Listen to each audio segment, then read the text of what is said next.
I think it's a welcome back to everyone because it's been a minute since I've been vlogging. Oh, it's windy. It's been so busy since Miu Miu, we really haven't had much time to breathe. So obviously I'm back in Nagoya. What we're doing right now is we're about to head to one of the farms that we work with, and I'm taking our team with us. This is one of our first hires. It's a full-time member of the team, Walker. Dashiell's been with us from the very beginning, and Jason is repacking his bag inside. So anyway, it's gonna be the first time Walker's been on a Shinkansen. It's the first time that Dashiell's been on a Shinkansen. So it's gonna be a first for a few of us, and they're gonna get to see what a farm looks like.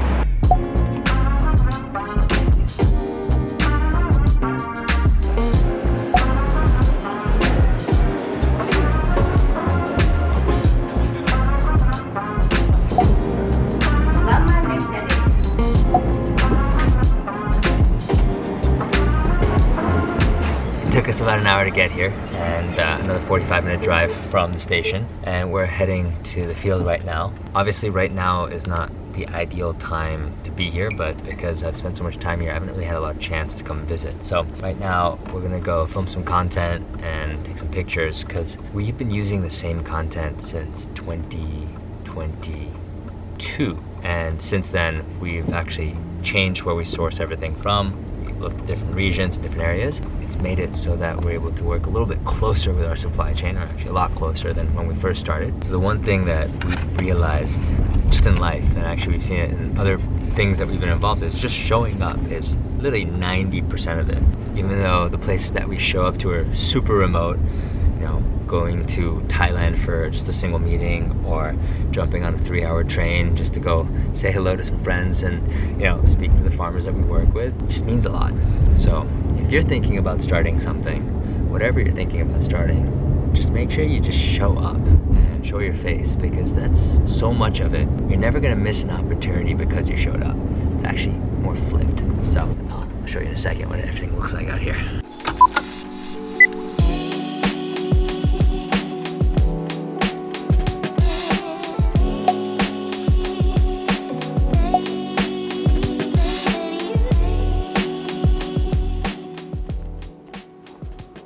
So these are tea leaves. I don't think that they're gonna do anything with these leaves because it's like the winter time, but in the spring, Jason and I will probably be here, and Jason's planning on actually spending a good amount of time here in Japan, living in the fields, working in a farm, kind of getting the experience that not many people get. I'm really excited about that because there's so much about the industry that we don't know. There's so many problems in the industry that we weren't aware of, that we're becoming aware of, and you know, the more we know, the more knowledge we have, the more we can do to, you know, in a way try to support a lot of the farmers that really just are struggling. We're almost at 5 months in Japan this year. I'm at like 8 months outside of LA. It feels like it was really worth it because there's so much that we learned, and there's so much that we were able to do.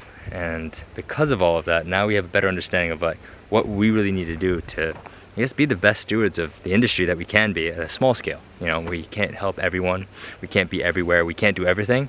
But, you know, where we are doing things, we want to have, you know, a really positive impact. So we're wrapped with that part, and this is what I come back to. My best friend and co-founder creating an office everywhere he goes. It's actually really comfy in here. It's really comfy in there? Yeah. That's what they say about Subarus. Yeah. Supposedly Subarus are some of the most comfortable cars. What an ad. Yeah. What an ad. So recently we were able to start bringing on more team members, and now we have multiple people on their laptops while I'm shooting content, handling things for us. And it's kind of crazy because things start to move forward a lot faster. Before it was always just Jason, myself, or Sana moving things forward, because we never really had a full-time team. I think we hired an assistant who was fresh out of college at the very beginning. You know, we really needed to bring on people who were, I guess, a little bit more dedicated and, I guess, full-time. We're now in a place now where we can really bring people on. At the very beginning of any company, you want to bring on like the best talent that you can. And it's hard to do that because you don't have a big enough business. And since we didn't want to have, I guess, investors telling us how and what we should be doing, because we kind of thought maybe we can figure it out on our own. I mean, the company almost crashed a few times because of me, but every single time I learned and got better and became, I think, a much better leader. You know, I'm trying to be as self-reflective as I can pretty much every single day. There's so many things that had to happen. There's so many things that could have happened that didn't, and so many things that did happen that maybe wouldn't have happened if we had changed one thing in our journey. That's why I was saying earlier, it's so important to just show up. I can tell you that there's been a few pivotal meetings in my life. There's been a few people that I would have never met had I not just said, okay, I'm gonna go, take the time, even if it's going to be expensive or even if it's gonna take a lot of time, to go and just meet people and go to places that a lot of people aren't willing to go. And I also have incredible co-founders and an incredible team who understand that we have to be gritty. And I think it's the only way that we're gonna build the company that we wanna build, is just doing it a little bit differently, with a little bit more intention.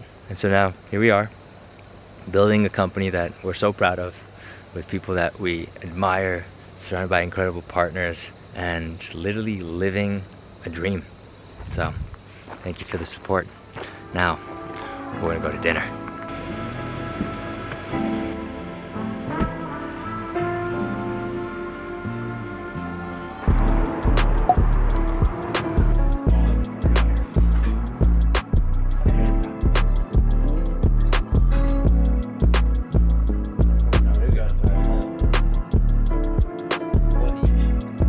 Jason's sons, very happy. Very happy. Very happy.